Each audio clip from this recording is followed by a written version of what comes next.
most striking thing about Copenhagen for me is that you have everything Paris, London, Berlin as well, combined in one.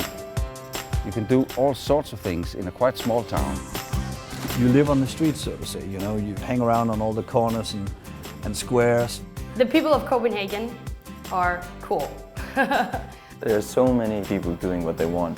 It's allowed to drink on the streets, which we do.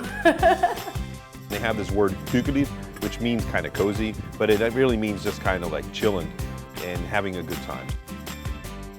People are happier here.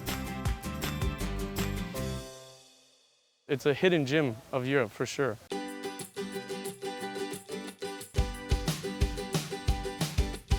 PLAYTYPE is it's a typography concept store. People who have never been here before can stand outside for a while and like they come in and like, what is this? It's really hard to explain great design when it comes to just letter because you just know like a B is a B, but there's so many layers and there's so many expressions in a really, really simple way. The Louisiana Museum was founded in 1958. The founder stumbled upon this villa and immediately saw that the setting was perfect for a museum. He wanted a place where people could meet art in a new way, in a very direct way. I believe that it epitomizes sort of the Danish mentality, and it's particularly the connection between the indoors and the outdoors. Danes always need to have a connection to the outdoors. Out here we do wakeboarding right in the heart of the city, 2 miles from downtown Copenhagen. The appeal is that you enjoy high speed on the water, and if you're really good, you start doing rails, kickers, all kinds of funny stuff which you find normally in snowboard parks. They just love it. If you come to Copenhagen, you should really rent a bike. I think bike culture is very tied to Copenhagen. It's very much a part of our identity. We like to take it easy. It's like you put your kids in, you put your grocery shopping in, you put whatever you buy, and I think there's some of that spirit in the CHRISTIANIA bike.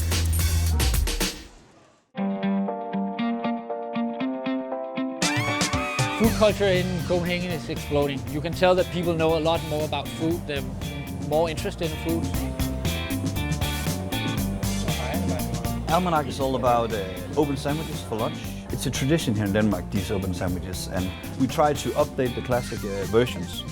For example, our version on a tomato sandwich, it's one that I remember from when I was a kid, and we try to update it with the use of green tomatoes and pickled tomatoes, and even with a gel on a pickling brine. Having respect for the old sandwich, but updating it so people are a bit wowed about it as well.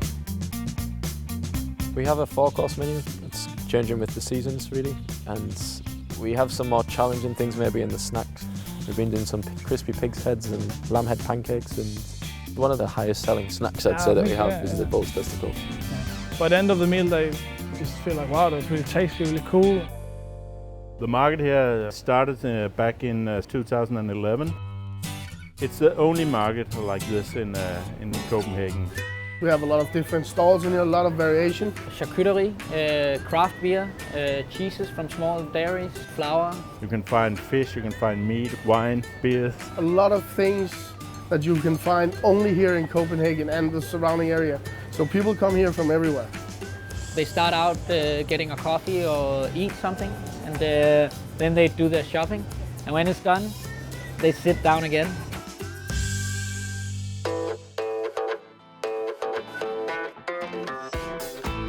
It's always been a beer drinking town. We want to offer something better because standard beer is just really tame. So with this, we want to offer the opportunity to try a beer that has flavor and depth, and that's sort of the vibe here. We offer some ultra rare stuff.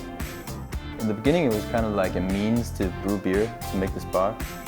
We have 2 or 3 new beers a week. We never do the same beer twice. We just keep moving on.